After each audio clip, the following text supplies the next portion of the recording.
अत्यंतम कालः स्यात्। अवगतम? तर्हि समयेन सर्वे तावत् आयान्तु इति विशिष्टम निवेदनम वर्तते करम संपुटीकृत्य। तर्हि समयः जातः, छात्राणां संख्यापि तावत् पर्याप्ता विद्यते। तर्हि आरभ्यते अस्माभिः। विगत पाठः तावत् कियत् पर्यन्तं जातं? तर्हि गुणलक्षण प्रकरणम् इदं तावत् आरभणीयम् आसीत्। तत्र यथार्थ अनुभवः इत्यस्य तावत् चातुर्विध्यं प्रतिपादितं। तत्र तस्य कारणमपि चतुर्विधम्। तत्रैव विचारः जातः। तर्हि किं भवति कारणं, किं भवति कारणं, किं भवति कार्यम्, एवं कारणस्य त्रैविध्यम् इत्यत्र तावद् विचारः पूर्वस्मिन् व्याख्याने संजातः। अत्र तस्मिन्नेव क्रमे। अब देखिए, यहाँ पर जो ये विचार चल रहा है, यहाँ से लेकर के और ये पूरा शब्द खंड तक, ये विचार किस किस माने मुख्य रूप से किस पर आश्रित है? आपको पता होना चाहिए। ये जो विचार है इतना, ये सब मुख्य रूप से किस पर आश्रित है? क्योंकि जो हमारा आरंभ था वो किसका आरंभ था? हम गुणों का निरूपण कर रहे थे। गुणों का निरूपण करते करते हम जो है बुद्धि तक आए थे। कहाँ तक? बुद्धि तक। तर्हि सर्व व्यवहार हेतु गुणः बुद्धि ज्ञानम इति लक्षणम जातम बुद्धि। बुद्धि का निरूपण कर रहे थे। उसी समय बुद्धि के हमने दो भेद बताया, स्मृति अनुभव, और उसी अनुभव के दो भेद बताया, यथार्थ अयथार्थ। और अब उस अनुभव जो एक था, पहला अनुभव था यथार्थ, उसका निरूपण चल रहा है। उसके हमने बताया यथार्थ अनुभव के चार भेद होते हैं, प्रत्यक्ष, अनुमिति, उपमिति, शाब्द भेद से। एवं उसके कर्ण भी चार प्रकार के होते हैं। अर्थात उसके यथार्थ अनुभव को प्रमा बोलते हैं। यथार्थ अनुभव प्रमा भवति, शैव प्रमा इति उच्यते, मूले एव आगतम। तर्हि किमस्ति? चार प्रमा हुई। चार प्रमा, प्रत्यक्ष, अनुमिति, उपमिति और शाब्द प्रमा। तर्हि ये चार प्रमा एवं तत्कर्ण। तत्कर्ण का मतलब प्रमा का जो कर्ण होता है उसे प्रमाण कहते हैं। प्रमा या करणम प्रमाणम। तर्हि चार प्रमाण और चार प्रमा होती है। उन्हीं चार प्रमा और चार प्रमाणों के ऊपर ये क्रम से विचार होगा। ये प्रत्यक्ष खंड जिसको कहते हैं, वो प्रत्यक्ष प्रमा और प्रत्यक्ष प्रमाण पर विचार करेगा। अनुमान खंड में अनुमान जो अनुमिति जो प्रमा है और अनुमान जो प्रमाण है, इसी प्रकार से चारों पर विचार किया जाएगा। इन सब के निरूपण के बाद फिर आपका अयथार्थ अनुभव पर विचार होगा। ठीक है? तो आपको ये पता होना चाहिए कि विचार कहाँ चल रहा है। तभी प्रत्यक्ष प्रमा और प्रत्यक्ष प्रमाण पर विचार शुरू हो रहा है। इसमें प्रत्यक्ष प्रमाण का लक्षण उन्होंने दिया है। सर्वप्रथम क्या है? तत्र प्रत्यक्ष ज्ञान करणम प्रत्यक्षम। प्रत्यक्ष ज्ञान करणम अर्थात प्रत्यक्ष ज्ञान का जो करण है, और आपको कर्ण का लक्षण तुरंत दिमाग में आना चाहिए। कर्ण का लक्षण मैंने क्या बताया था? व्यापारवत असाधारणम कारणम करणम। तो प्रत्यक्ष ज्ञान का जो कर्ण है उसे कहते हैं प्रत्यक्षम। प्रत्यक्षम माने प्रत्यक्षम प्रमाणम। अवगतम? तर्हि प्रत्यक्ष ज्ञान करणम प्रत्यक्षम, इयं परिभाषा प्रत्यक्ष प्रमाणस्य वर्तते। ये जो परिभाषा लिखी है प्रत्यक्ष ज्ञान करणम प्रत्यक्षम, ये प्रत्यक्ष प्रमाण की परिभाषा है। तो जो प्रत्यक्ष ज्ञान का कर्ण होता है, साधन होता है, व्यापारवत जो साधकतमम भवति तत् प्रत्यक्षम प्रमाणम। अग्रे प्रत्यक्ष प्रमायाः लक्षणम वर्तते। प्रत्यक्ष प्रमा का लक्षण है इंद्रियार्थ सन्निकर्ष जन्यम ज्ञानम प्रत्यक्षम। देखिए, जब ज्ञानम कहा जाए तो समझ, आपको क्या समझना है कि प्रमा का लक्षण है, और जब करणम साधनम कारणम कहा जाए तो आपको समझना है कि प्रमाण का लक्षण दिया जा रहा है। तो इंद्रियार्थ सन्निकर्ष जन्यम ज्ञानम, ये क्या है? प्रमा का लक्षण। किस प्रमा का? प्रत्यक्ष प्रमा का। क्या लक्षण है? इंद्रिय आप इंद्रिय जानते हैं, चक्षुर इंद्रिय, घ्राण इंद्रिय, त्वग इंद्रिय, इस प्रकार से इंद्रियां होती हैं। तो जो इंद्रिय हुई, तो इंद्रिय, इंद्रिय और अर्थ, तो आकाश श्रवण दीर्घ से दीर्घ होकर बन गया इंद्रियार्थ। अर्थात इंद्रिय और अर्थ माने होता जो पदार्थ जिसको आप देखेंगे। तो इंद्रिय और कोई जो वस्तु है जिसको अर्थ कहें या पदार्थ कहें, उस अर्थ का सन्निकर्ष होता है। क्या होता है? संयोग। और उस सन्निकर्ष से जन्य जो ज्ञान होता है, जन्य माने उत्पन्न यद ज्ञानम तत् प्रत्यक्षम यथा दृष्टांतेन तावत। यथा आपके सामने कोई घड़ा रखा है, घट रखा है, तो आप की जो चक्षुरिंद्री है, उस चक्षुरिंद्री का उस घट के साथ सन्निकर्ष होगा। क्या होगा? सन्निकर्ष। अर्थात चक्षुरिंद्री का उस घट के साथ जब सन्निकर्ष होगा, संयोग होगा, तो सन्निकर्ष के बाद क्या जन्म होगा? सन्निकर्ष के बाद आपको जो जन्म ज्ञान होगा, क्या ज्ञान होगा? कि आप कहेंगे अहम घटम दृष्टवान, या मतलब मैंने घट को देखा। तो देखा अर्थात मैंने घट को जाना, मैंने घट को जाना, अर्थात घट विषयक आपको ज्ञान होगा। तो घट विषयक जो ज्ञान हुआ, ये कैसे हुआ? आप इंद्रिय और अर्थ के सन्निकर्ष से। कैसे हुआ? इंद्रियार्थ सन्निकर्ष से हुआ। अर्थात इदम घट विषयकम ज्ञानम इंद्रियार्थ सन्निकर्ष जन्यम, इंद्रियार्थ सन्निकर्ष से उत्पन्न हुआ। तस्मात जो ये ज्ञान होगा, इसे कहते हैं आप प्रत्यक्ष, प्रत्यक्ष ज्ञान कहते हैं। इसको प्रत्यक्ष प्रमा कहते हैं, जो जिसको आप यथार्थ अनुभव का एक भेद है। यथार्थ अनुभव 4 प्रकार के होते हैं, उन्हीं का एक भेद है प्रत्यक्ष प्रमा कहो या प्रत्यक्ष ज्ञान कहो। ठीक है। तो इंद्रियार्थ सन्निकर्ष जन्यम ज्ञानम प्रत्यक्षम, इसका कोष्टक के अंदर जो है दूसरा लक्षण भी उन्होंने दिया है, ज्ञानाकर्णकम ज्ञानम प्रत्यक्षम। माने ऐसा ज्ञान, उस ज्ञान को हम प्रत्यक्ष ज्ञान कहते हैं जिस ज्ञान में कोई दूसरा ज्ञान साधन ना हो। थोड़ा टेढ़ी बात है। ऐसे ज्ञान को प्रत्यक्ष ज्ञान कहते हैं।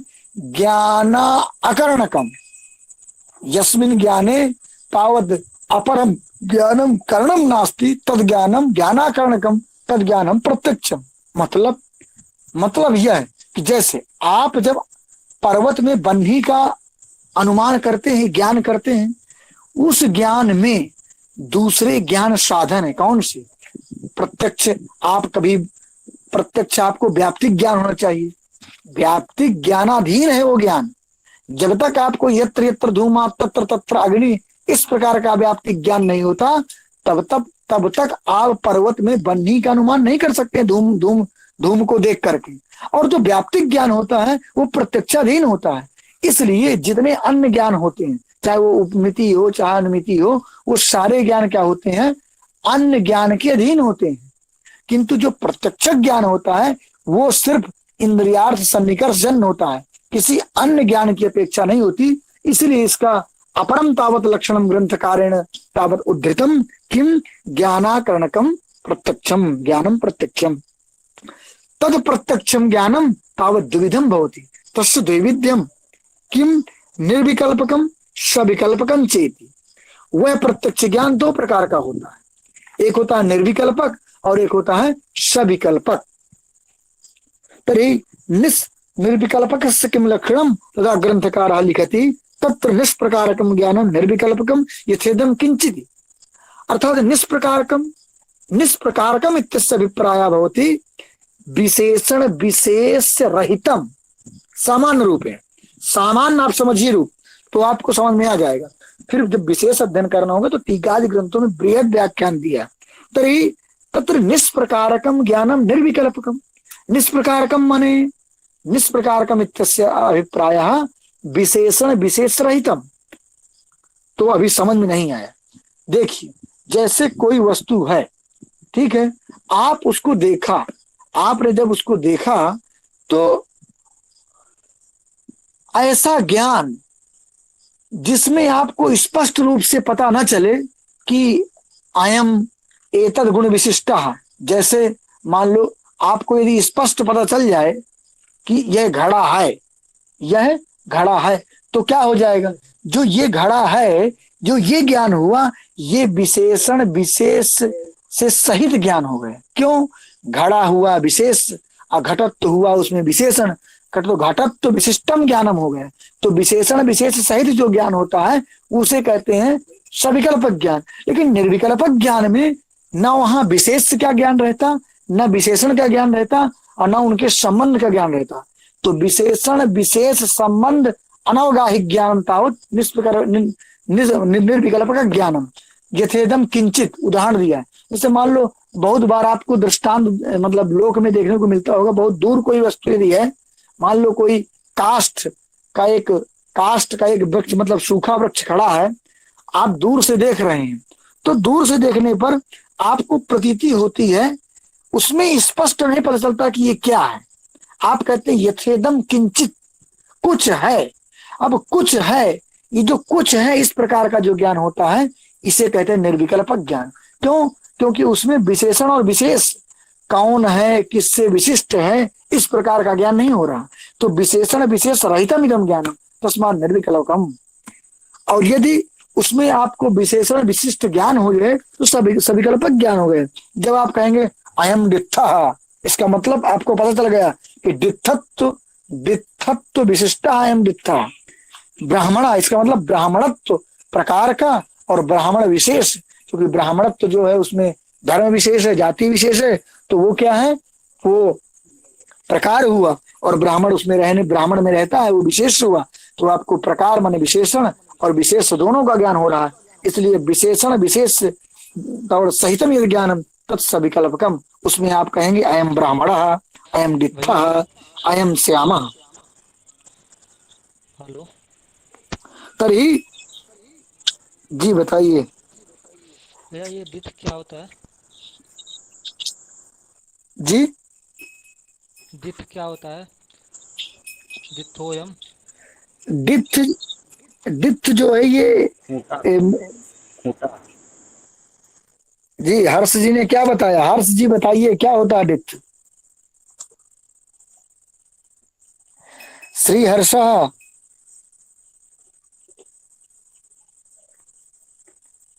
तांबूलद्वयमासनम चलवते यह कान्य कुब्जे स्वरात श्रीहर्ष महोदया डित्थ पदस्य को अभिप्राय।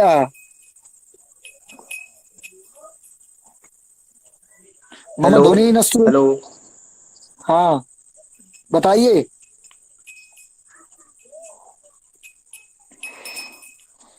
तभी डित्थ, डित्थ का मतलब होता है एक कास्ट जो मिट्टी। जो हेलो। आपकी ध्वनि स्पष्ट क्यों नहीं आ रही है, बोलिए। हेलो। हेलो, अरे बोलिए श्रूयते भैया, खलु? आपकी ध्वनि सुनाई दे रही है। डित्थ इत्यस्य अभिप्रायः काष्ठमय हस्ति इत्यर्थः, यथा आम प्रतिपादितं आम वर्गे। आम, डित्थ डबित्थ इत्यादि उदाहरणानि बहूनि सन्ति। डित्थ मन आम आम। होता है काष्ठमय हस्ती, अर्थात लकड़ी का कोई हाथी बना दिया है। अवगतम? जी भैया। जी यही, तो ये हुआ। अग्रिमम तावत किमस्ति सन्निकर्ष लक्षणम। अब सन्निकर्ष का निरूपण यहां से होगा। क्यों सन्निकर्ष का निरूपण क्यों होगा भैया? क्योंकि आप जब प्रत्यक्ष ज्ञान का लक्षण कर रहे थे तस्मिन लक्षणे तावत इदम पदम समागतम, उस लक्षण में यह पद आया है। क्यों? इंद्रियार्थ सन्निकर्ष आगतम आसीत, अतीव तस् पदस्य तावत निर्वचनं करोति व्याख्यानं करोति कि सन्निकर्ष होता क्या है, इंद्रिय और अर्थ का सन्निकर्ष किस प्रकार से होगा, तो उसको बृहद रूप से व्याख्या दे रहे हैं। तो यहां से प्रश्न बहुत बार बनता है कि सन्निकर्षा कद विधा। यहाँ से जो क्वेश्चन बनते हैं, 2 3 4 5 क्वेश्चन बनते हैं। नंबर 1, लक्षण पता होना चाहिए प्रत्यक्ष प्रमाण का, तो प्रत्यक्ष ज्ञान करणम प्रत्यक्षम प्रमाणम, इंद्रियार्थ सन्निकर्ष जन्यम ज्ञानम प्रत्यक्षम, इयं तावत् परिभाषा प्रत्यक्ष प्रमाया। अग्रे किमस्ति तद ज्ञानम प्रत्यक्ष प्रत्यक्ष ज्ञानम द्विविधम निर्विकल्पकम सविकल्पकम का। अग्रे अब क्वेश्चन यहाँ से बहुत बार पूछा जाता है, महत्वपूर्ण विषय सन्निकर्ष कद्विधा।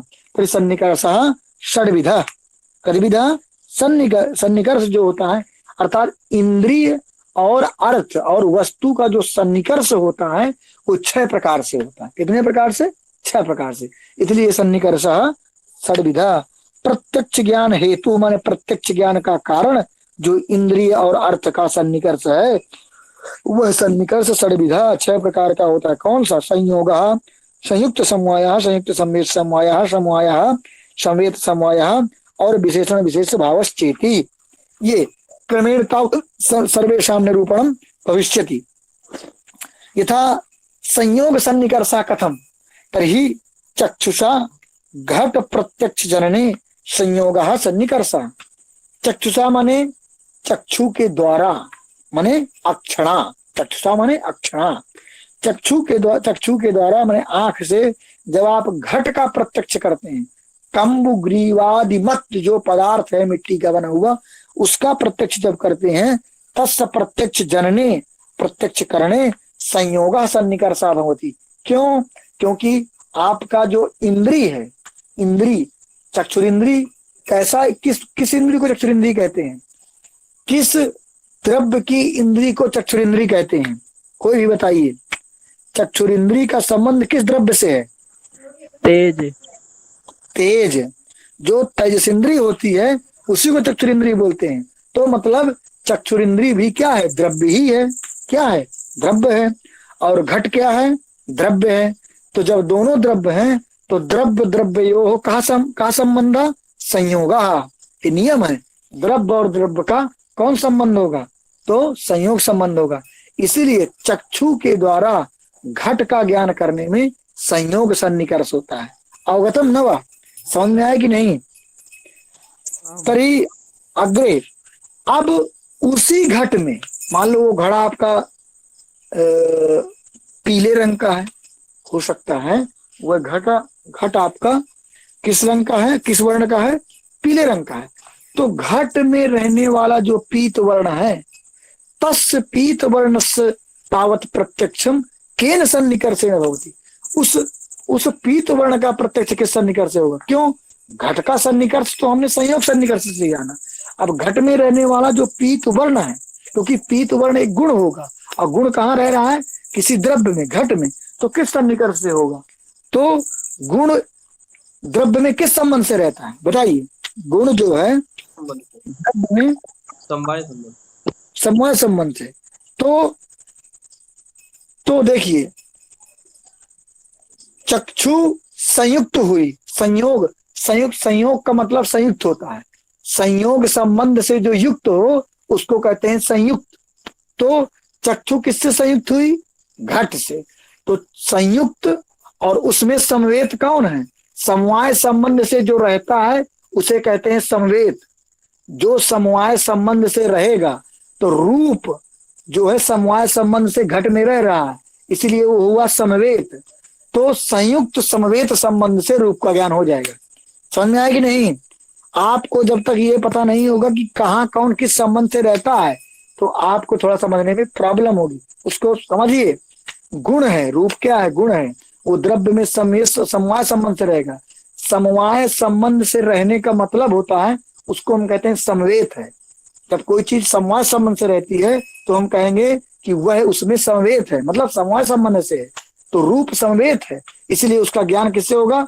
चक्षु से संयुक्त हुआ घट और घट में समवेत है रूप, इसलिए उसका सन्निकर्ष हुआ संयुक्त समवाय सन्निकर्ष से। क्यों?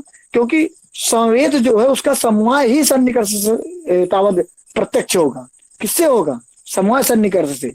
क्योंकि समवेत का मतलब है समवाय संबंध से रहना। समवेतम नाम समवाय संबंध से रहना। तो जब समवाय संबंध से है तो उसका प्रत्यक्ष भी समवाय संबंध से होगा। इसलिए संयुक्त समवाय संबंध से उसका ज्ञान होता है। जो जिस सन्निकर्ष से रहेगा जहां उसका उससे वैसा ज्ञान भी होगा।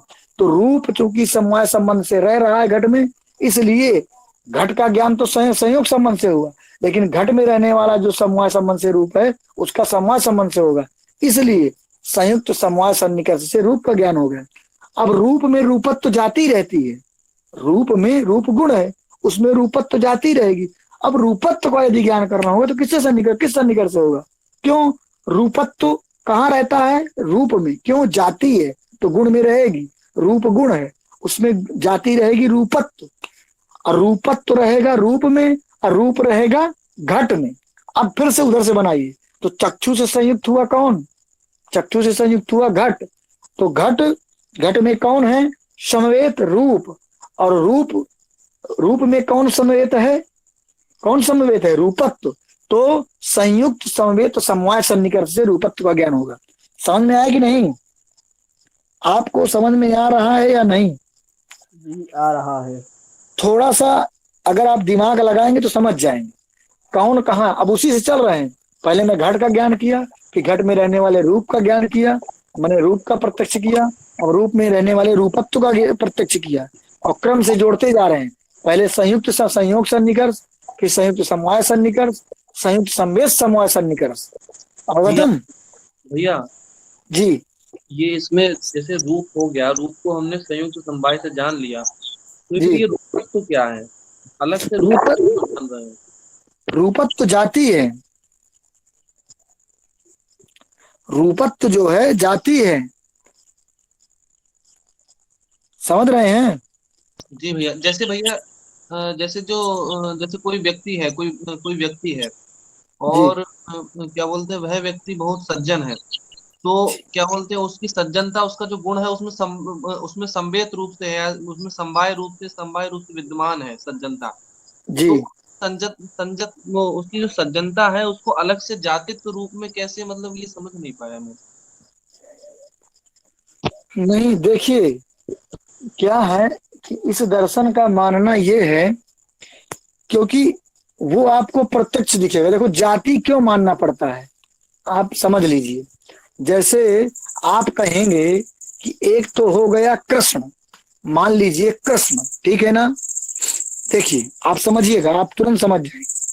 कृष्ण माने क्या होता है? कृष्ण माने होता है हिंदी में काला, ठीक है? कृष्ण माने काला। मैं बार बार कह रहा हूं कि गुण में भी जाति रहती है, तो कृष्णत्व जिसको बोलते हैं। अब देखिए, अब काला, काली जो वस्तुएं होती हैं, कम से कम 5 के उदाहरण बताइए मुझको। सबसे पहले तो मैं बता रहा हूँ कोयला, कोयला भी काला होता है। जी। और बताइए 4 वस्तुएं बताइए जल्दी से जो काली होती है। जामुन। काला तिल। हाँ भैंस। काला व्यक्ति।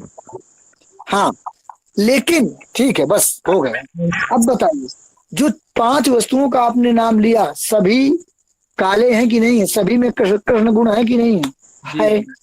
जी। लेकिन सभी में जो कृष्ण गुण हैं, उन उन कृष्ण गुणों में भी, उन कृष्ण गुणों में भी भेद है। क्या है? भेद है एक प्रकार का। सभी जो कृष्ण कृष्ण गुण है, जो कोयले में जो कृष्णत्व है, तो उसमें जो कालापन है वो अलग अलग है, लेकिन है सब काले। आप सबको काले क्यों कह रहे हैं? आप भैंस को भी काला कह रहे हैं, कोयला को भी काला कह रहे हैं, सबको काला क्यों कह रहे हैं? क्योंकि इसलिए कह रहे हैं कि काला, उसमें कृष्ण में एक धर्म है, कृष्णत्व। कृष्ण जो गुण है, उस गुण में एक धर्म रहता है, कृष्णत्व। उस वह धर्म सभी कृष्ण वर्ण में विद्यमान है। चाहे वो भैंस काली हो, चाहे कोयला काला हो, चाहे जामुन काली हो, वो कृष्णत्व धर्म सभी में विद्यमान है। इसलिए आप सबको कृष्ण कह रहे हैं। समझ में आया कि नहीं? जी भैया।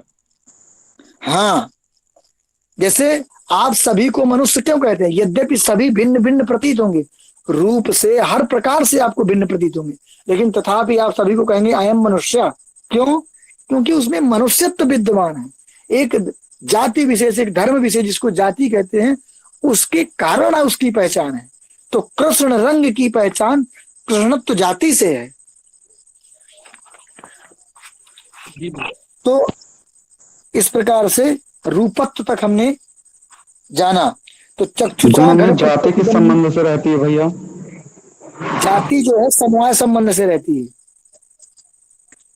जाति द्रव्य में, गुण में, कर्म में, तीनों जगहों पर समवाय संबंध से रहती है। ठीक है? महोदय जो आ गया, कीबोर्ड में आ गया। जी बताइए।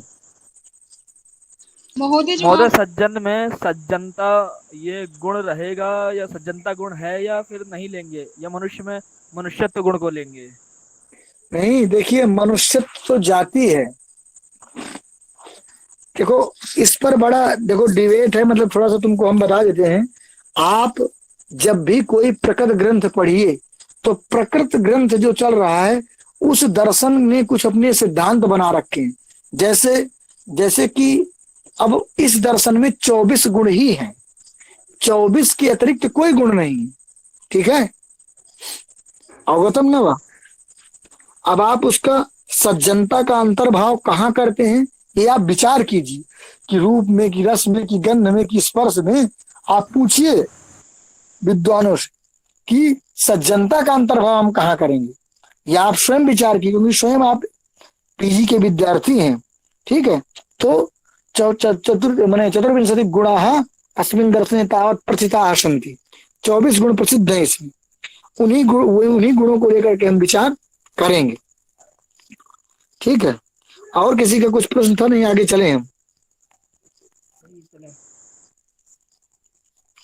ठीक है, तो चक्षु के द्वारा घट प्रत्यक्ष दर्शने संयोगा सन्निकर्षा इति जातम।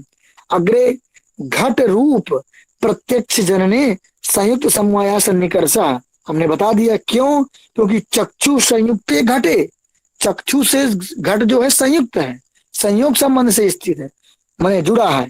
तस्मिन घटे रूपस्य समवायात, उसी घट में जो रूप है वो समवायात माने समवाय संबंध से रह रहा है वो, तो उसका ज्ञान संयुक्त समवाय सन्निकर्ष से होगा। और रूपत्व का तरी अग्रे लिखितम रूपत्व सामान्य, देखो लिख दिया उसने, सामान्य माने जाति, रूपत्व जाति के प्रत्यक्ष में प्रत्यक्ष संयुक्त संवेद समवाय सन्निकर्षा। क्यों?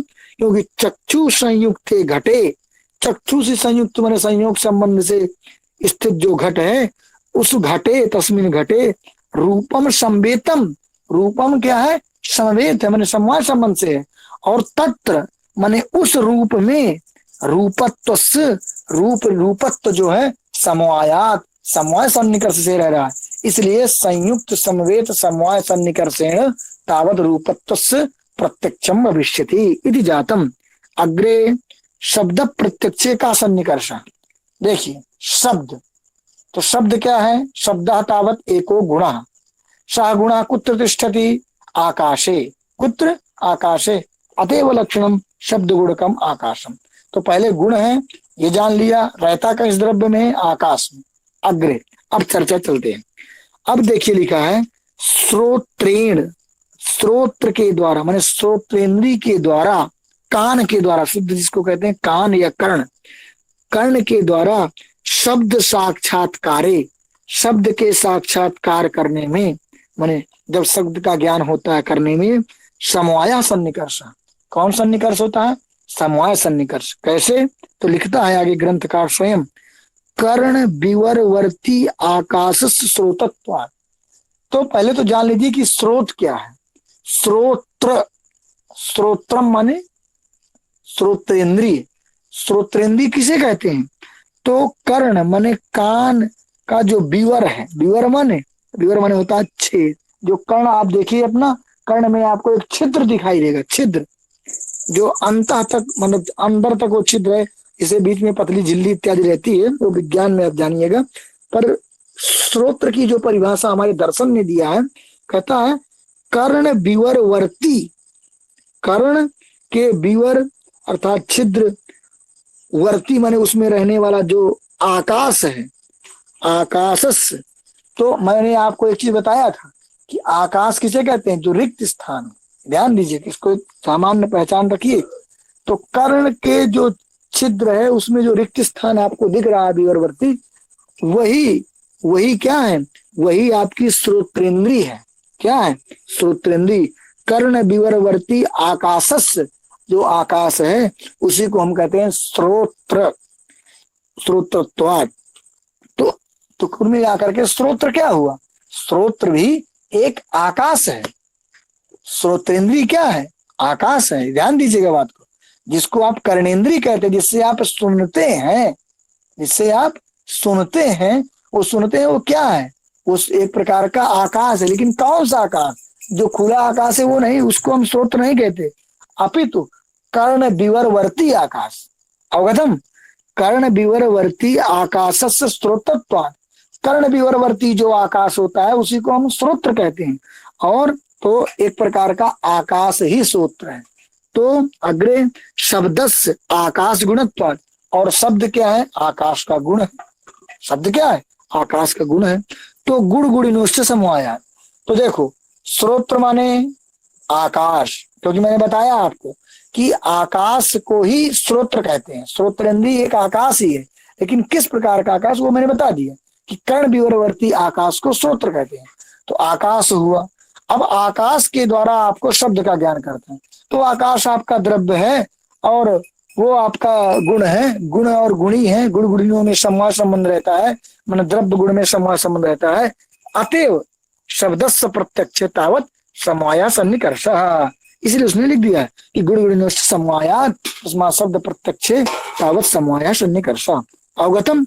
अब मान लीजिए उसी शब्द में यदि शब्दत्व का ज्ञान करना है, इसे आप जाति कहते हैं, तो शब्दत्व के ज्ञान में, शब्दत्व के ज्ञान में कौन सा निकर्ष होगा, तो शब्द माने उस स्रोत्र माने आकाश में शब्द किस संबंध से रहा, समवाय संबंध से। क्यों? गुण है तो आकाश द्रव्य है, समवाय संबंध से रहेगा। और उस शब्द में शब्दत्व किस संबंध से रहेगा, वो भी समवाय संबंध है, क्योंकि जाति है। तो इसलिए समवेत समवाय, शब्दत्व का ज्ञान किससे होगा, समवेत समवाय सन्निकर्ष से। अतएव अग्रे लिखितम शब्दत्व साक्षात्कारे समवेत समवाय सन्निकर्ष। श्रोत्र क्यों, तो कारण लिख रहा है, हेतु लिख रहा है।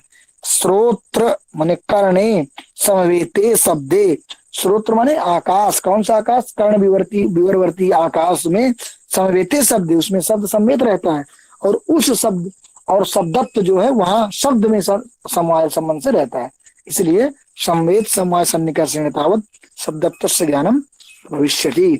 तावत अंतिम सन्निकर्ष कहा विशेषण विशेष भाव सन्निकर्ष।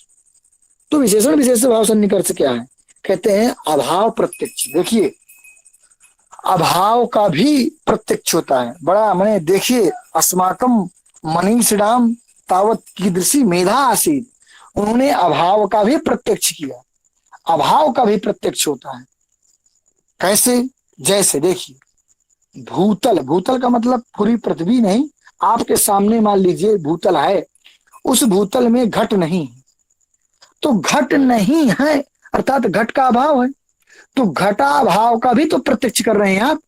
किसका प्रत्यक्ष कर रहे हैं, घट का अभाव है, इस अभाव का भी तो आपको ज्ञान हो रहा है, अभाव का भी तो प्रत्यक्ष हो रहा है। एतावता एतावता अभावस्यापि तावत् प्रत्यक्षम भवति ज्ञानम भवति, तर्हि केन सन्निकर्षेण, किस संबंध, इंद्रिय हुई आपकी चक्षुरिंद्रिय हुई, और अभाव के साथ उसका कौन सा सन्निकर्ष बनेगा जिससे अभाव का ज्ञान होगा, ये सारी चर्चा अत्र भविष्यति। तर्हि लिखति ग्रंथकारः किम अभाव प्रत्यक्षे, अभाव के प्रत्यक्ष में विशेषण विशेष भाव सन्निकर्ष, विशेषण सन्निकर्ष और विशेष सन्निकर्ष दोनों होता है। इंद्रिय संबद्ध विशेषणता सन्निकर्ष और इंद्रिय संबद्ध विशेषता सन्निकर्ष। देखिए एक चीज यहाँ थोड़ा सा आप समझ लीजिए, इसको समझ लेंगे तो काफी चीज समझ जाएंगे, वाक्यों को पढ़ना जान जाएंगे। साहित्य व्याकरण तो पढ़ते हैं, लेकिन इस एक वाक्य से आप काफी समझेंगे। देखिए इस वाक्य को आप पढ़िए, घटाभावत भूतलम, घटाभावत भूतलम, क्या है इसका मतलब, घटस्य यह अभाव, कस्य अभाव, घटस्य भाव, तरी घटाभाव, घटा अभाववत माने वाला कौन है, भूतल है, अर्थात घटाभावत भूतलम माने भूतल में घट का अभाव, कहने का मतलब ये। लेकिन देखिए संस्कृत की यही विशेषता है, इदमेव अस्माकं तावत भाषाया वैशिष्ट्यम, हमारी भाषा वैज्ञानिक और है और उसमें बड़ी विशेषता है। भाव एक ही है लेकिन अंतर आ जाएगा बोध में, बोध में अंतर आ जाता है। किस कैसे बोध में, शास्त्रीय बोध में, लौकिक बोध में अंतर नहीं आएगा। मैं यदि कहूं घटाभावत भूतलम, एक वाक्य बोला, और मैंने बोला भूतले घटः नास्ति। दोनों में कुछ अंतर लग रहा है आपको?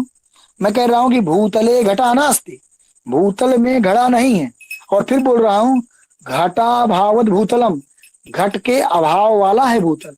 आपको तात्पर्य में कोई अंतर नहीं समझ आ रहा होगा, बताइए किसी को अंतर समझ में आ रहा है तात्पर्य में?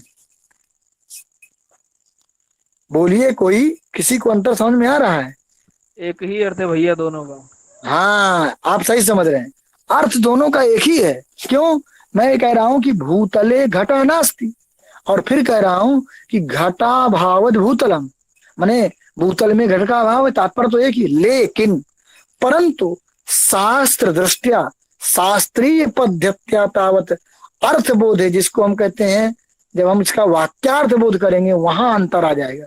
क्यों? क्योंकि हम यहाँ पर देखेंगे कौन पद प्रथमांत है, कौन द्वितीयांत है, कौन अंत में बोला जा रहा है, किसकी प्रधानता है, कौन विशेष है, कौन विशेष, ये सारी चीजें देखना पड़ता है। ठीक है, अब देखिए, घटाभावत भूतलम इत्यस्मिन् वाक्ये भूतलम प्रथमांतम अस्ति, अतएव प्रथमांतम भूतलम विद्यते, तस्मात् अत्र भूतलम विशेष्यम। घटाभाव और अभाव जो है वो क्या है? विशेषण है। क्यों? जैसे नील गुण वाला कोई व्यक्ति, नील गुण वाला कोई व्यक्ति, तो व्यक्ति हुआ विशेष, नील गुण हुआ विशेषण। उसी प्रकार से घट अभाव वाला भूतल, तो भूतल हुआ विशेष और अभाव क्या हुआ? विशेषण हुआ। अवगतम? अब लेकिन इस वाक्य में भूतले घटः नास्ति, तो भूतले घटः नास्ति इत्यस्मिन् वाक्ये तावत पृथक स्थिति, भिन्न स्थिति है। क्यों? भूतले इत्यत्र का विभक्ति सप्तमी, तस्मात सप्तमी हो गई, इसका मतलब भूतल आपका विशेष नहीं है, क्योंकि जो विशेष होता है वो प्रथमांत होता है, प्रथमांत ही विशेष होता है। ये ध्यान दीजिएगा बात को, प्रथमांत मुख्य विशेष होता है न्याय दर्शन में। ठीक है, तो प्रथमांत मुख्य विशेष शब्द बोध होता है। हालांकि तस्य चर्चा अत्र न करनी है, नहीं तो विषय जो है दूसरा उधर चला जाएगा। कुल मिलाकर के भूतले में है सप्तमी, इसका मतलब वो आपका विशेष नहीं है। किसमें है? प्रथमा, घटा में। तो घटा में प्रथमा है, भूतले घटा नास्ति, अर्थात घटा भाव वो विशेष है, अब भूतल आपका विशेषण बन गया। यहाँ पर तात्पर्य भले ही एक हो, थोड़ा सा इस बात को समझे रहिएगा कि घटा भाव और भूतलम में भूतल विशेष, अभाव विशेषण, एवं भूतले घटा नास्ति में घटा भाव विशेष और भूतल विशेषण, ये थोड़ा सा पृथक स्थिति है। तात्पर्य एक ही है, पृथक स्थिति होने पर कुछ नहीं है। एक का जो माने जब अभाव विशेषण है तो उसका जो उस अभाव का जो ज्ञान होगा वो इंद्रिय संबद्ध विशेषणता सन्निकर्ष से होगा, और जब अभाव विशेष होगा तो इंद्रिय संबद्ध विशेषता सन्निकर्ष से उसका ज्ञान होगा। बस केवल यहाँ इतना समझ लीजिए। समझ में आया कि नहीं? थोड़ा समझने का यदि प्रयास करेंगे तो समझ में आ जाएगा। कुछ नहीं, घटा भाव भूतलम और भूतले घटा नास्ति, दो वाक्य लीजिए। ठीक है जी भैया, एक प्रश्न है जी। भैया। अमन बताइए। भैया पीछे आपने बताया था कि तंतु में पट रहता है, तो क्या बोलते हैं जी, इस प्रकार तंतु में पट रहता है। इस सूत्र के अनुसार तो पृथ्वी में कभी घटा भाव हो ही नहीं सकता, क्योंकि पृथ्वी में घट रहता है। क्यों नहीं रह सकता? क्योंकि भैया जैसे तंतु के अंदर पट रहता है, उसका निर्माण हुए बिना ही रह रहा है वो, ऐसे ही पृथ्वी भूमि के अंदर भी जो भूमि है उसके अंदर घट रहता है, चाहे उसका निर्माण हो ना हो। भैया भैया भैया आप समझिए, अमन जी आप समझ लीजिए। जी भैया, आप थोड़ा सा समझने में थोड़ा ध्यान दीजिए। तंतु में पट रहता है, इसका तात्पर्य समझो। इसका तात्पर्य कदापि ये नहीं है कि पट उत्पन्न होने के पहले जो तंतु बिखरे पड़े हुए हैं उन तंतु में पट विद्यमान है, इति कदापि नहीं। नहीं तो पूरा न्याय दर्शन का सिद्धांत ही ध्वस्त कर देंगे आप। ये ध्यान दीजिएगा बात को। जी भैया। ये क्यों? क्योंकि न्याय दर्शन का एक सिद्धांत है, याद रखिएगा, परीक्षा में पूछा, आरंभवाद इनका सिद्धांत है। जब भी कोई कार्य उत्पन्न होता है, जैसे तंतु, बहुत से आप तंतु लाए, इकट्ठा किए, और उन तंतुओं से जो आपने एक नया कपड़ा बनाया, तो न्याय दर्शन के अनुसार ये नई सृष्टि है। जो ये कपड़ा बना ये नूतन है, अपूर्व है, इससे पहले इसकी कोई सत्ता थी ही नहीं। पहले समझिए बात को। न्याय दर्शन मानता है आरंभवाद, अर्थात जो ये पट बना ये अपूर्व है, इससे पहले ये पूर्व में कहीं नहीं था। तो फिर मैं जो ये बात कहता हूं कि तंतु में पट रहता है, ये कैसे घटित होगी? ये घटित होगी, ये घटित होगी कैसे? वर्तमान काल में, वर्तमान काले जिस समय तंतुओं से निर्मित पट है, अब दिखाई दे रहा है। अब जो ये पट है, अब तंतु और पट जब मैंने तंतुओं से जब पट निर्मित हो गया, अब ये पट है जो अवयवी है, पट आपका अवयवी है, अवयव से बना है, एक एक अवयव से बना है, तो वो अपने अवयव में रहेगा समवाय संबंध से। क्योंकि जब आप पढ़ेंगे आयुत सिद्ध, क्या पढ़ेंगे? आयुत सिद्ध आगे आएगा, वहां आपको स्पष्ट समझ में आएगा, क्योंकि वहां की जो लाइन है वो बहुत महत्वपूर्ण है। एकम अभिनश्चित अपराश्रितम एवावतिष्ठते तौ अयुत सिद्धौ, वहां आएगा। एक के अभिनश्चित अवस्था में दूसरे में अवस्थित रहता है, तो वहां आपको बताया जाएगा। लेकिन ये ध्यान रखिएगा कि इसका मतलब कभी मत समझ लीजिएगा कि पट अभी बना नहीं है, जो तंतु पड़े उन तंतु में अव्यक्त रूप में रहता है वो पट, ऐसा नहीं है। अगर ये सिद्धांत लेंगे तो पूरा न्याय दर्शन ध्वस्त, क्योंकि ये सीधे फिर कहाँ पहुंच जाएगा? सांख्य में पहुंच जाएगा, सत्कार्यवाद में पहुंच जाएंगे आप, ध्यान दीजिएगा बात को। और ये है असत्कार्यवादी। जी भैया।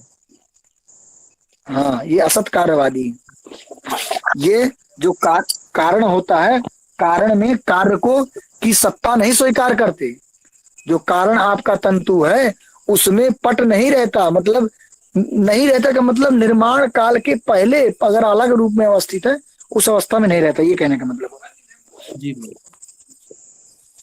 तो ये आपको समझ में आ गया। अभाव प्रत्यक्ष विशेषण विशेष भाव सन्निकर्षः घटाभाव भूतलम इत्यत्र चक्षु संयुक्त भूतले घटाभावस्य, वही देखो लिख दिया उसने, पंक्ति में लिख दिया है चक्षु संयुक्त भूतले, क्योंकि चक्षु आपकी इंद्रिय द्रव्य है और भूतल भी द्रव्य है। तो चक्षु का जो द्रव्य भूतल को देखेंगे तो संयोग संबंध से देखेंगे। तो चक्षु संयुक्तले भूतले, और उस भूतल में घटाभावस्य विशेषणत्वात्, घटाभाव क्या है?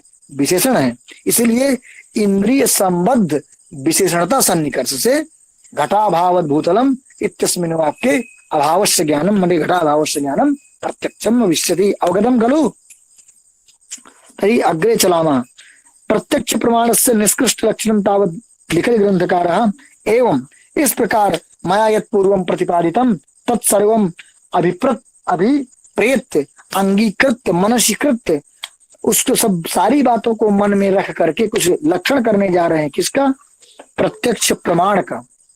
क्या? और प्रत्यक्ष प्रमाण दोनों का एकदम निष्कृष्ट लक्षण लिखने जा रहे हैं। क्या है? एवं सन्निकर्ष षट्क जन्यम ज्ञानम प्रत्यक्षम, अर्थात इंद्रिय और अर्थ के का जो सन्निकर्ष होता है वो 6 प्रकार का होता है, और उस सन्निकर्ष षट्क 6 प्रकार के सन्निकर्ष से जन्य उत्पन्न जो ज्ञान, उसे कहते हैं हम प्रत्यक्ष ज्ञान। और उस प्रत्यक्ष ज्ञान का जो करण है, जो साधन है, उसे कहते हैं हम प्रत्यक्ष प्रमाण। और वो कौन है? वो है इंद्री। तस्मात् इंद्रियम प्रत्यक्ष प्रमाणम सिद्धम, इसलिए इंद्री को प्रत्यक्ष प्रमाण माना गया। क्या माना गया है? इंद्री को प्रत्यक्ष प्रमाण माना गया है। ठीक है, तर्क संग्रह में ध्यान दीजिएगा बात को, इंद्री को ही प्रत्यक्ष प्रमाण माना गया है। माने प्रत्यक्ष ज्ञान का जो कारण है कौन है? इंद्री है, इतना समझ लीजिए। क्योंकि तर्क भाषा जब पढ़ेंगे वहां पर प्रत्यक्ष प्रमाण 3 जगह पर प्रमाण का लक्षण दिए जाते हैं। एक बार निर्विकल्पक ज्ञान को बनाते हैं, एक बार उसमें अलग चर्चा है। तो लेकिन तर्क संग्रह में इंद्रियम प्रत्यक्ष प्रमाणम माने प्रत्यक्ष ज्ञान का कारण इंद्री को माना गया है। ठीक है, वो आपकी चक्षु इंद्री भी हो सकती है, घ्राण इंद्री भी हो सकती है, कुछ भी हो सकती है। ठीक है, इस प्रकार से इदम जातम मतलब प्रत्यक्ष खंड आपका समाप्त हुआ।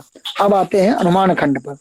जिस प्रकार से हमने बताया कि यथार्थ अनुभव के 4 भेद बताया था, प्रत्यक्ष ज्ञान उसी को प्रत्यक्ष प्रमा।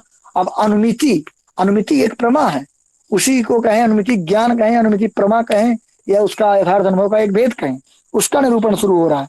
तो कहते हैं अनुमान का लक्षण पहले कर रहे हैं, और उस अनुमिति का जो करण होगा उसको अनुमान कहेंगे। देखिए लक्षण कर रहे हैं, अनुमिति करणम अनुमानम। देखिए बार बार करणम पद आ रहा है, यदि आप कर्ण की परिभाषा नहीं समझेंगे तो नहीं आएगा। व्यापारवत असाधारणम कारणम करणम, तो अनुमिति का जो असाधारण कारण है उसे कहते हैं अनुमान। तो अनुमिति करणम अनुमानम, अनुमिति करणम अनुमानम। अनुमिति का जो करण है उसी को हम अनुमान प्रमाण कहते हैं। तो फिर अनुमिति क्या है? आपने कहा अनुमिति के कर्ण को तो अनुमान कहते हैं, अनुमान प्रमाण कहते हैं, परंतु अनुमिति है क्या? किसे कहते हैं अनुमिति? तो कहते हैं परामर्श जन्म ज्ञानम अनुमिति। परामर्श से जन्म जो ज्ञान होता है उसको अनुमिति कहते हैं। परामर्श से जन्म जो ज्ञान होता है उसे क्या कहते हैं? अनुमिति। परामर्श जन्म ज्ञानम अनुमिति, अर्थात अनुमिति जो है वो ज्ञान है, लेकिन कैसा ज्ञान है? वो है परामर्श जन्यम ज्ञानम। ठीक है। अब पदकृत इत्यादि में बहुत विचार नहीं है, उसमें बार बार यही कहेगा, ज्ञानम कह देते तो उसमें चला जाता लक्षण। तो इस प्रकार से समझ लीजिएगा, आपको यदि स्पष्ट सबका लक्षण पता होगा तो पदकृत की उतनी जरूरत नहीं पड़ेगी। स्पष्ट बोध के लिए है पदकृत दिया जाता है। तो इंद्रियार्थ सन्निकर्ष जन्यम ज्ञानम प्रत्यक्षम भवति एवं परामर्श जन्यम ज्ञानम अनुमिति। आपको स्पष्ट पता होना चाहिए। कक्षा 1 के विद्यार्थी नहीं है आप, सब हमारे मित्र हैं, समकक्ष हैं। तो परामर्श जन्यम ज्ञानम अनुमिति। तो फिर लक्षण में एक पद उसने घुसेड़ दिया, परामर्श। अभी आपने कहा अनुमिति का कारण अनुमान है, अनुमिति को ज्ञान करने चले तो आपने कह दिया कि परामर्श जन्यम ज्ञान अनुमिति। अब परामर्श क्या है, पहले इसी को समझना पड़ेगा। तो कहते हैं व्याप्ति विशिष्ट पक्ष धर्मता ज्ञानम परामर्श, इसे कहते हैं परामर्श। व्याप्ति विशिष्ट माने व्याप्ति से विशिष्ट पक्ष धर्मता ज्ञानम परामर्श। तो परामर्श भी एक प्रकार का ज्ञान ही है, लेकिन कैसा ज्ञान? व्याप्ति विशिष्ट पक्ष धर्मता ज्ञान। तो आपको पहले व्याप्ति समझना पड़ेगा, फिर तद विशिष्ट पक्ष, फिर पक्ष धर्मता क्या है, ये सारी चीजें आपको समझना पड़ेगा, तब आप समझेंगे परामर्श। और फिर उस परामर्श से जो ज्ञान आपको होगा उसे कहेंगे आप अनुमिति, और अनुमिति के कारण को आप कहेंगे अनुमान।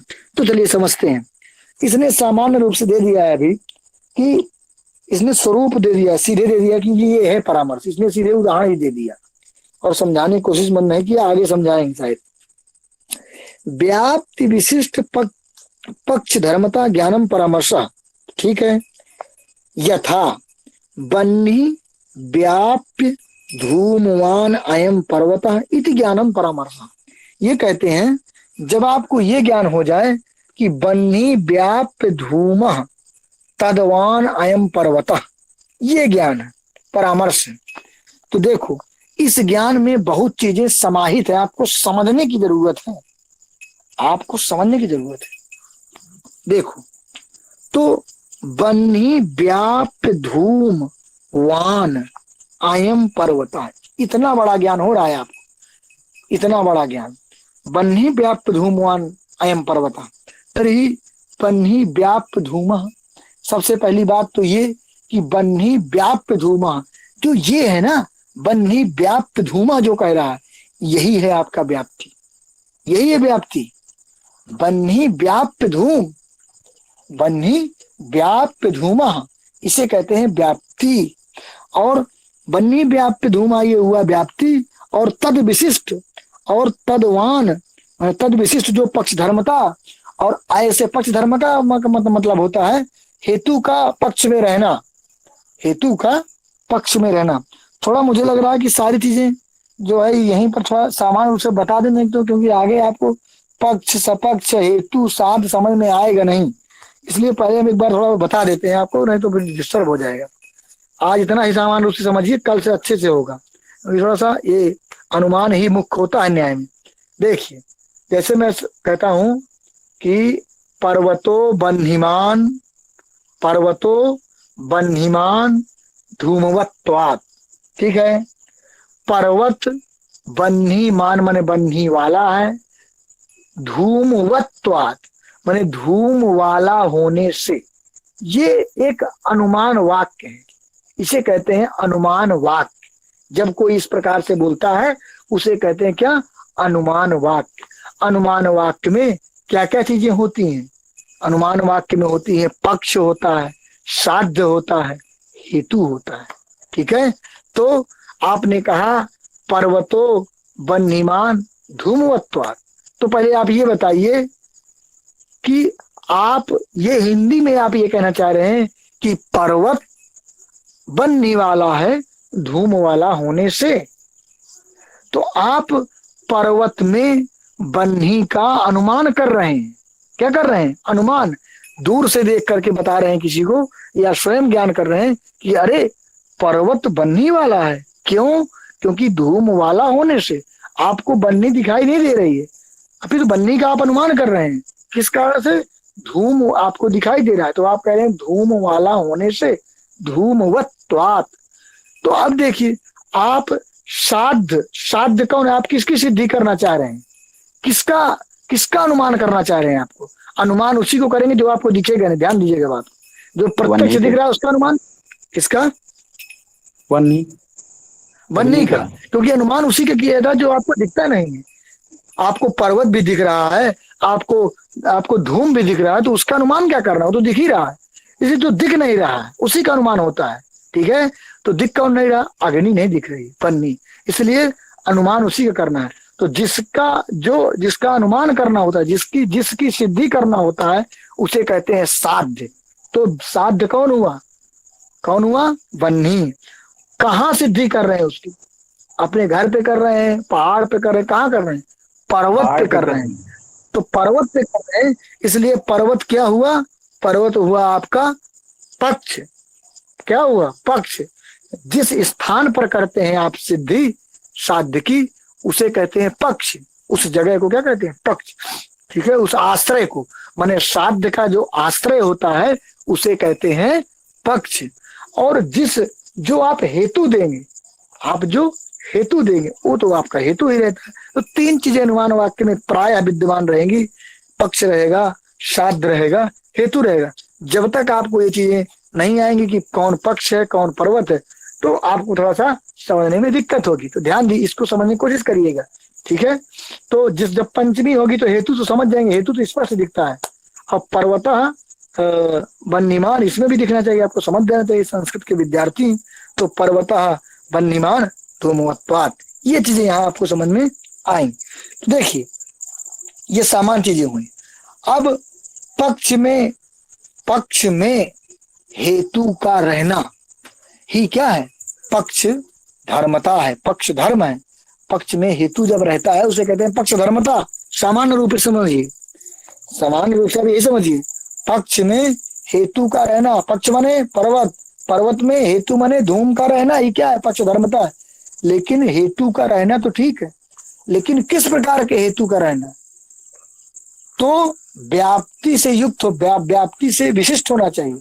तो व्याप्ति विशिष्ट पक्ष धर्मता का ज्ञान होना, व्याप्ति विशिष्ट पक्ष धर्मता। तो आप जब ये कहते हैं कि बन्ही व्याप्य धूमः तद्वान अयम पर्वता, तो आपको क्या हुआ? धूम तो पर्वत है, तो धूमवान पर्वता, तो ये तो हो गया पक्ष धर्मता। लेकिन उधर भी उस अंश में आपको ज्ञान हो रहा है कि बन्ही व्याप्य धूमा। क्यों? धूम जो होता है वो बन्ही व्याप्य होता है। क्या होता है? बन्ही व्याप्य होता है। अब थोड़ा आगे समझना पड़ेगा आपको कि बन्ही व्याप्य, व्यापक क्या है, व्याप्ति क्या है। ठीक है, तो आप इतना पहले समझिए कि बन्ही व्याप्य धूमवान अयम पर्वता, अर्थात जहां जहां बन्ही रहती है, जहां जहां धूम रहता है, वहां वहां बन्ही रहती है। क्योंकि ये नियम है, क्या है? इनका साहचर्य नियम है। ऐसा कोई स्थल आपको नहीं मिलेगा जहां धूम रहे और बन्ही ना रहे। यत्र यत्र धूमः तत्र तत्र बन्ही इति साहचर्य नियमो व्याप्ति इति व्याप्तेर लक्षणम। यही साहचर्य नियम को हम व्याप्ति कहते हैं। जहां जहां धूम है वहां वहां बन्ही है। तो बन्ही आपकी व्यापक है, धूम आपका व्याप्य है। तो बन्ही आपकी व्यापिका है और बन्ही आपकी व्यापक है, और धूम आपका व्याप्य है। धूम किससे व्याप्य है? तो बन्ही से। तो बन्ही व्याप्यो धूमः। समझ में आया? बन्ही व्याप्य है, लेकिन किससे व्याप्य है? बन्ही व्याप्यो धूमा। धूम जो है वो व्याप्य है और बन्ही आपकी व्यापक है। व्यापक और व्यापक का आप यही मतलब समझिए कि जो व्यापक होता है वो व्याप्य से अतिरिक्त स्थल में रह भी सकता है, लेकिन ऐसा कभी नहीं होगा कि व्याप्त के इतर स्थल में कहीं रह जाए। समझो, उसे कहते हैं व्यापक। व्यापक चीज वही होती है जो व्याप्त के जितने भी स्थल हों वहां तो रहे ही, और हो सकता है अतिरिक्त स्थल में भी रहे, किंतु व्याप्त जहां रहे वहां न रहे इति वक्तुम न शक्यते। तो इसे कहते हैं व्यापक। जहां जहां धूम रहेगा वहां बन्नी अवश्य रहेगी। जहां जहां धूम रहेगा वहां वहां बन्नी अवश्य रहेगी। हो सकता है जहां धूम ना भी रहे वहां भी बन्नी रहे। जैसे अयोगोलक लोहे का पिंड है, आप उसको आग में इतने इतने टेम्परेचर तक गर्म कर दीजिए कि वो पूरा आग बन जाए, वहां आग विद्यमान है, धूम नहीं रहता है। तो क्योंकि बन्नी व्यापक है, अतिरिक्त स्थल में रह सकती है, ठीक है, लेकिन धूम ऐसा कोई स्थल नहीं है जहां बन्नी न रहे और धूम रह जाए। इसलिए धूम हुआ व्याप और बन्नी हुई व्यापक। तो बन्ही से व्याप्त हुआ धूम, इसीलिए उसने लिख दिया है बन्ही व्याप्त धूम तदवान महोदय अयम। महोदय वन्नी का मतलब क्या होता है?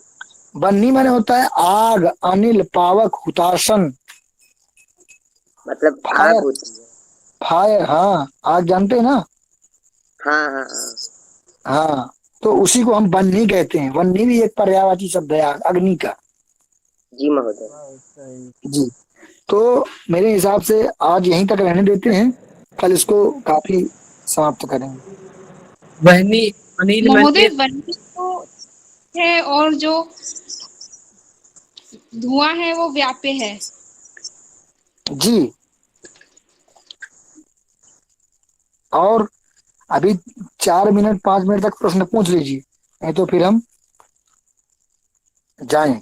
है किसी का प्रश्न? क्या स्थिति में पक्ष प्रश्न? धर्मता क्या होता है? जी अनिल जी।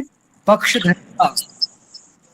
पक्ष धर्म का मतलब आप समझिए, पक्ष में हेतु का रहना। वस्तुतः न्याय सिद्धांत मुक्तावली इत्यादि में इसकी बाकायदे परिभाषा दी गई है। पक्ष धर्म का लक्षण प्रसंग्रह में नहीं आया है, पर आप समझने के लिए यही समझ लीजिए कि पक्ष में हेतु का रहना ही पक्ष धर्मता है। समझो, पक्ष हुआ। उदाहरण जैसे पक्ष पर्वत है हाँ, और उसमें उसका हेतु। और उस इस अनुमान वाक्य में देखिए, अनुमान में हेतु कौन है इस अनुमान वाक्य में? जी आपको भी बताया ना, ये रजनीकांत चौबे जी, आपने क्या कहा? अग्नि, धूम। धूम, धूम है हेतु। तो धूम का, हाँ, धूमोत्वाद, तो धूम ही हेतु है। अर्थात धूम का पक्ष माने पर्वत में रहना ही पक्ष धर्मता है। महोदय एक बार व्याप्य और व्यापक बता दीजिए। व्याप्य और व्यापक, व्याप उसे कहते हैं जो अधिक देश में रहता है, और जहां जहां व्याप्त रहे वहां सर्वत्र सर्वत्र व्यापक रहेगा और अतिरिक्त स्थल में भी रहेगा। मैं आपको थोड़ा न्याय की उस भाषा में नहीं ले जाना चाहता जहां फंसने की कोशिश नहीं सामा, क्योंकि बाकायदे व्याप्त व्यापक का लक्षण दिया है, लेकिन वहां जाएंगे तो थोड़ा सा ज्यादा आपको ज्ञान की अपेक्षा रखेगा वो लक्षण। इसलिए आप यही समझ लिए कि जहां जहां धूम है वहां वहां बन्नी है, तो और अतिरिक्त स्थल में भी बन्नी रह सकती है। तो लेकिन अतिरिक्त स्थल में धूम जहां रहे वहीं बन्नी। हाँ राम मोहन जी, प्रश्न है क्या आपका? संवेतम नाम किम? संवेतम, संवेतम नाम समवाय संबंधेन स्थितम। मतलब संवेतम समवाय पर्याय? नहीं नहीं, समवाय पर्याय नहीं है जी। देखो, समवेत हम कहते हैं उस वस्तु को जो समवाय संबंध से रहती है। जी। जैसे रूप समवाय संबंध से रहता है ना, आवाज तो नहीं आ रूप पाई। संवेत, तो रूप संवेत हुआ। समझ नहीं पाया भैया। देखो, जैसे जो रूप है, रूप वो घट में रहता है, जी समवाय संबंध से रहता है। जी। इसीलिए जो समवाय संबंध से जो रहता है उसको कहते हैं संवेद। इसीलिए रूपम संवेतम वर्तते, रूप समवेत है, जो जी समवाय संबंध से रहता है उसको, उसी को संवेद कहते हैं। जी। मतलब जो घट का जो रूप है शुक्ल नील